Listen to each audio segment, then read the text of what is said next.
April 12th, 1945.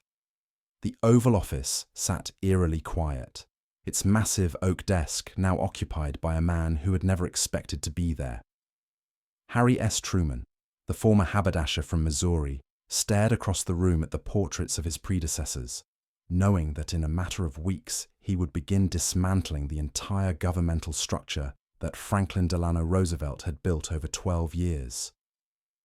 The decision wasn't born from malice or political calculation. It was born from necessity. Within 18 months, Truman would fire virtually every person Roosevelt had trusted with running America. The Purge was so complete, so systematic, that by the end of 1946, only one Roosevelt appointee remained in the cabinet. One. Out of 10 department heads who had served under the longest tenured president in American history. This wasn't typical political housecleaning. This was something far more dramatic. When Truman looked at the government he had inherited, he saw dysfunction so profound that it threatened America's ability to function in the post-war world. What he discovered in those first weeks horrified him. Cabinet secretaries were openly feuding with each other, leaking their arguments to newspaper reporters like gossiping schoolchildren. The Secretary of Labor had lost control of most of her department's divisions. Agencies were working against each other instead of together.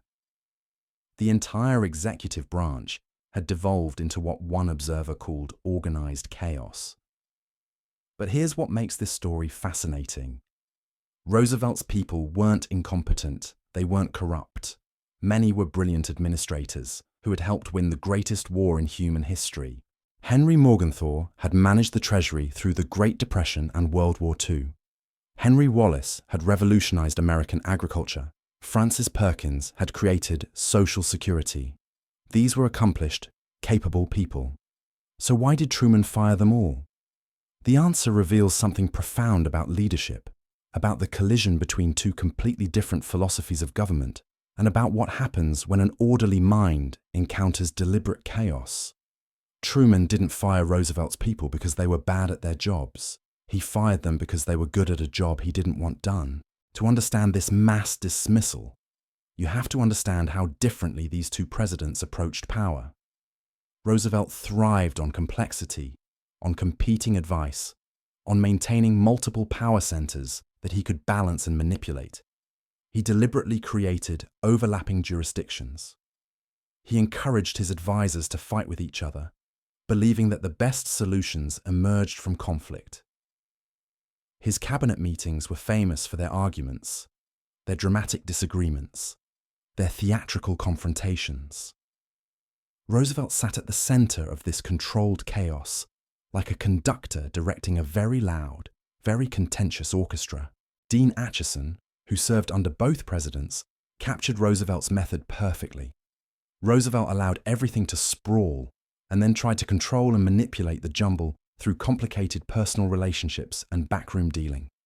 It was exhausting for everyone involved except Roosevelt himself, who seemed energized by the constant drama and intrigue. He loved being the only person who knew all the moving parts, the only one who could resolve the conflicts he had deliberately created. This approach worked for Roosevelt because he was Franklin Roosevelt. He had the intellectual capacity to juggle dozens of competing priorities simultaneously. He had the political skill to manage enormous egos without destroying relationships. He had the charisma to inspire loyalty, even from people who despised each other. Most importantly, he had 12 years to perfect this system, to train his people in the elaborate dance of controlled conflict that defined his administration. Truman was not Franklin Roosevelt. He was a former county judge from Jackson County, Missouri, who believed government should work like a well-run business, efficient, predictable, orderly. When Truman had served as county judge, he prided himself on delivering projects on time and under budget. When he chaired the Senate committee investigating war production, he eliminated waste and streamlined operations. His entire political philosophy was built on the radical idea that government should actually function smoothly. When Truman walked into the White House, he encountered an administrative structure that violated every principle he held about effective management. Cabinet secretaries weren't implementing presidential decisions. They were debating them publicly. Department heads weren't coordinating with each other. They were actively undermining each other's initiatives. The whole system depended on Roosevelt's personal intervention to resolve conflicts that shouldn't have existed in the first place. The cultural clash was equally profound. Most of Roosevelt's inner circle came from privileged backgrounds: Harvard Law School, old money families, East Coast establishment credentials. They spoke in the sophisticated, nuanced language of academic policy debates. They were comfortable with ambiguity, with complexity, with the kind of intellectual gamesmanship that Roosevelt had encouraged. Truman spoke with a Missouri twang. He wore thick glasses and walked with quick, decisive steps. His background was small-town business, military service, and county courthouse politics. When he wanted something done, he expected it to be done. When he made a decision, he expected it to be implemented. The elaborate psychological drama that had energized Roosevelt's team struck Truman as an inexcusable waste of time and energy. But the personal differences were just the surface. The real conflicts were about policy, about America's role in the post-war world, about fundamental questions that would determine the shape of international relations.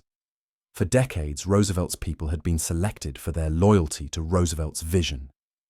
That vision included continued cooperation with the Soviet Union, faith in international institutions like the United Nations, and a generally optimistic view of post-war possibilities. By the summer of 1945, Truman was developing serious doubts about Soviet intentions. The evidence was mounting that Stalin had no interest in the democratic ideals that Roosevelt believed could govern post-war Europe. Soviet forces were imposing communist governments across Eastern Europe. Soviet negotiators were proving intractable in international conferences. The Grand Alliance that had won the war was fracturing, and Truman needed advisors who could adapt to this new reality. Roosevelt's appointees, however, remained committed to the policies and assumptions that had guided American strategy during the war. They had invested years in building relationships with Soviet counterparts. They had staked their reputations on the possibility of continued cooperation. When Truman began moving toward what would become the containment doctrine, he found himself constantly fighting his own cabinet members who believed he was abandoning Roosevelt's legacy unnecessarily. The breaking point came in different ways for different people, but the pattern was consistent. Roosevelt's appointees would push back against Truman's new direction. They would argue for policies that Truman had already rejected. Some would take their disagreements public, appealing over Truman's head to Congress, to the press, or to public opinion, and then Truman would fire them. The speed of these dismissals shocked Washington. Presidents typically made personnel changes gradually, allowing people to save face, providing transition periods, maintaining the appearance of continuity. Truman showed no such concern for political niceties. When someone had to go, they went immediately. No extended discussions, no face-saving compromises, no second chances. This ruthless efficiency reflected Truman's fundamental belief that effective leadership required clear lines of authority and absolute loyalty to presidential decisions. He had no patience for the kind of elaborate personal diplomacy that Roosevelt had used to manage competing egos and conflicting agendas. If you couldn't support the president's policies, you shouldn't be in the president's cabinet. It was that simple. The Washington establishment watched in fascination and horror as Truman systematically dismantled the Roosevelt legacy.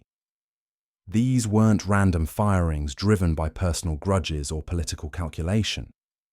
They were part of a deliberate strategy to create a government structure that could function according to Truman's vision of executive leadership. Every dismissal sent the same message to the remaining Roosevelt holdovers. Your survival in this administration depends entirely on your willingness to subordinate your personal preferences to the president's agenda. The days of independent policy entrepreneurship were over. The systematic nature of these changes became clear when you examined the timeline. Within 3 months of taking office, Truman had replaced 6 of 10 department heads. By the end of his first year, the transformation was nearly complete. By 1946, only Secretary of the Navy James Forrestal remained from Roosevelt's original team, and even he would eventually be replaced when Truman reorganized the military establishment. Each dismissal followed a predictable pattern that revealed Truman's approach to executive management. First came policy disagreements that couldn't be resolved through normal channels. Then came public statements or actions that contradicted presidential directives. Finally came the swift, decisive removal that left no room for negotiation or appeal. Henry Morgenthau's firing exemplified this process perfectly. Roosevelt's Treasury Secretary had served since 1934, managing the nation's finances through the Great Depression and World War II. He was one of Roosevelt's closest personal friends, a relationship that extended back decades. None of that mattered to Truman when Morgenthau began pushing policies that conflicted with the new president's vision. The specific issue was Morgenthau's plan for post-war Germany. Morgenthau wanted complete deindustrialization of the defeated nation, turning it into an agricultural society that could never again threaten world peace. The plan had Roosevelt's backing and had been partially implemented during the final months of the war. But Truman recognized that a destroyed Germany would create a power vacuum in Central Europe that the Soviet Union would inevitably fill. When Truman decided to reverse the Morgenthau plan and begin rebuilding German industrial capacity, Morgenthau fought back aggressively. He lobbied other cabinet members. He reached out to congressional allies. He used his relationships with journalists to generate press coverage supporting his position. Most provocatively, he demanded to accompany Truman to the Potsdam Conference with Stalin and Churchill, threatening to resign if he was excluded. Truman's response was immediate and final. He accepted Morgenthau's resignation on the spot. No negotiations, no attempts to find middle ground, no recognition of Morgenthau's years of service or his personal relationship with Roosevelt. The Treasury Secretary was out, and his replacement would implement whatever German policy the president decided was appropriate. The dismissal sent shockwaves through Washington's political establishment. Morgenthau wasn't just another cabinet member. He was Roosevelt's friend, a key architect of New Deal financial policies, a man who had helped fund the war effort that saved democracy. If someone with Morgenthau's stature and connections could be fired so abruptly, no Roosevelt holdover was safe. Truman's private comments about Morgenthau revealed the personal disdain that often accompanied these policy disagreements. Years later, the president referred to his former Treasury Secretary as a blockhead who didn't know basic policy analysis from elementary confusion. The harsh language reflected Truman's genuine frustration with advisors who couldn't adapt to his more direct, business-like approach to government. But the most dramatic and politically significant firing was yet to come. Henry Wallace's dismissal as Secretary of Commerce in September 1946 represented the definitive break between Truman's foreign policy and Roosevelt's legacy of Soviet cooperation. Wallace wasn't just another cabinet member arguing about administrative details. He was Roosevelt's former vice president, a prominent liberal voice who embodied the idealistic internationalism that had guided American policy during the war. Wallace genuinely believed that continued cooperation with the Soviet Union was possible and necessary. He saw Truman's increasingly confrontational approach as a betrayal of Roosevelt's vision and a dangerous escalation that would lead to unnecessary conflict. These weren't abstract policy disagreements. They were fundamental questions about America's role in the emerging Cold War. The breaking point came when Wallace delivered a speech at Madison Square Garden, explicitly criticizing Truman's Soviet policy. Speaking to a crowd of liberal activists, Wallace argued for a more conciliatory approach towards Stalin's government, at precisely the moment when Truman was implementing his containment strategy. The speech created an impossible situation for Secretary of State James Burns, who was in Paris negotiating with Soviet representatives, while his own government appeared to be speaking with two voices. Burns immediately sent Truman an ultimatum. Either Wallace would be silenced on foreign policy matters, or Burns would resign rather than continue negotiating while being undercut by a cabinet colleague. The Secretary of State made clear that effective diplomacy required unified administration positions, not public debates between senior officials. Truman faced a stark choice between his Commerce Secretary and his Secretary of State. The decision revealed his priorities. With crystalline clarity, Burns was implementing Truman's foreign policy vision. Wallace was challenging it. The president's response was swift and unequivocal. Wallace was fired immediately, despite his political prominence and his connection to Roosevelt's legacy. The dismissal effectively ended any lingering hopes for a continuation of Roosevelt's accommodating approach to Soviet relations.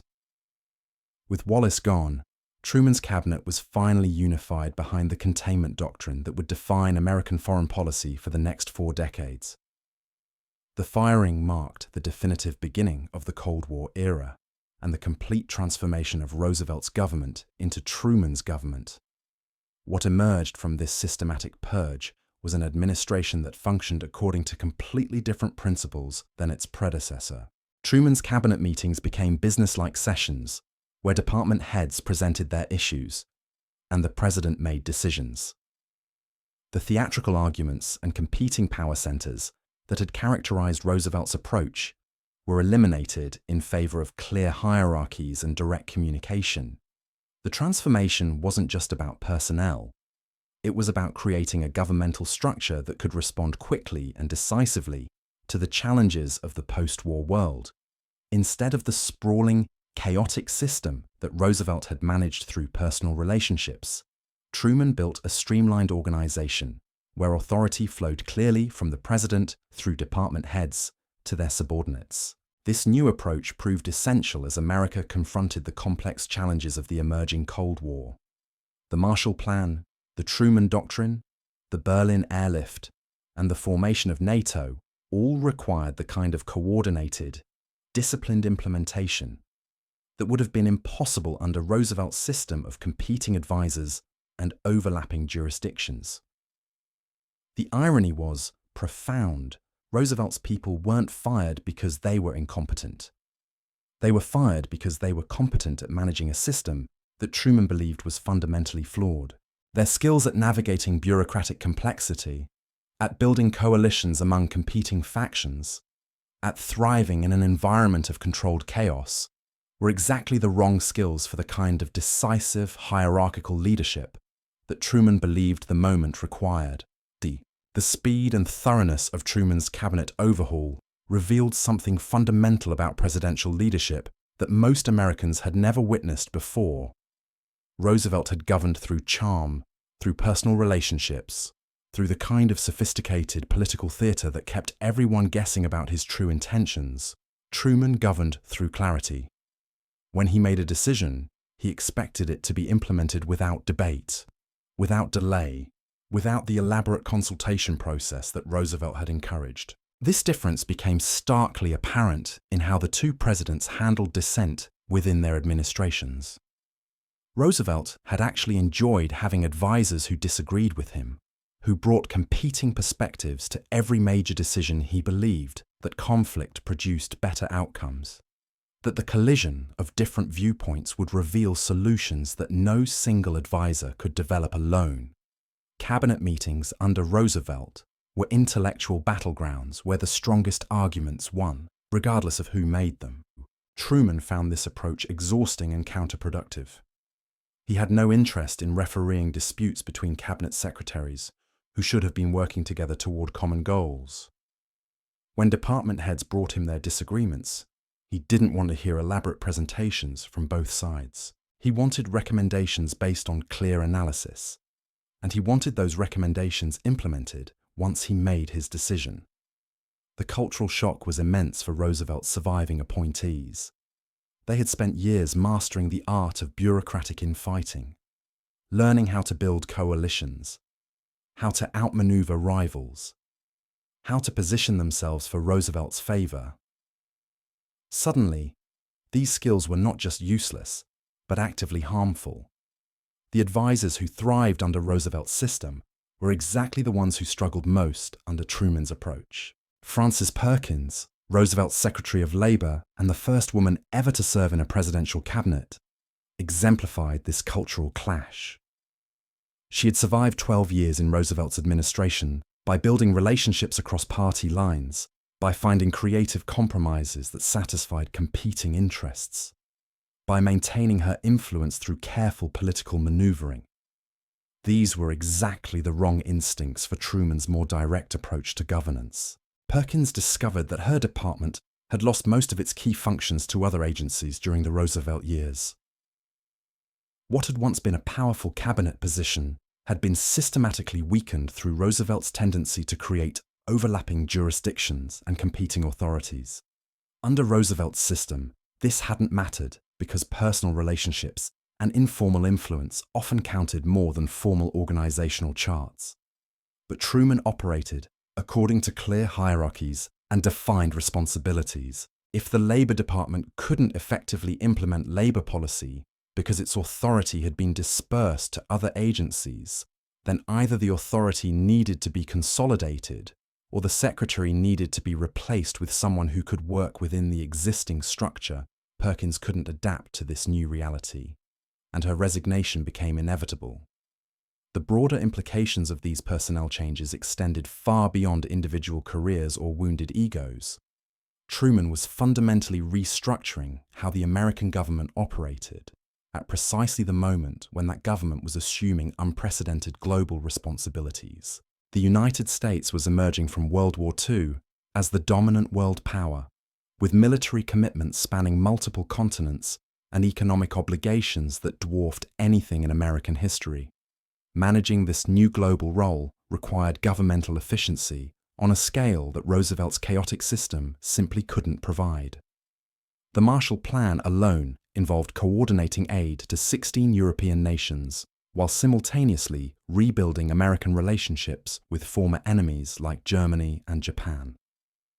The complexity was staggering, but it demanded clear lines of authority and rapid decision-making capabilities that Roosevelt's competing power centers would have made impossible. By December 1946, Truman's transformation was complete. The man from Missouri had systematically dismantled Roosevelt's elaborate governmental theater and replaced it with something unprecedented in American history, a presidency that actually functioned like the executive branch the Constitution had envisioned. The firings weren't personal vendettas or political calculations. They were the inevitable result of two incompatible visions of leadership colliding at the exact moment when America needed decisive action more than sophisticated debate. Truman understood what Roosevelt's brilliant advisors couldn't grasp, that in the emerging Cold War, the luxury of controlled chaos was a weakness America could no longer afford.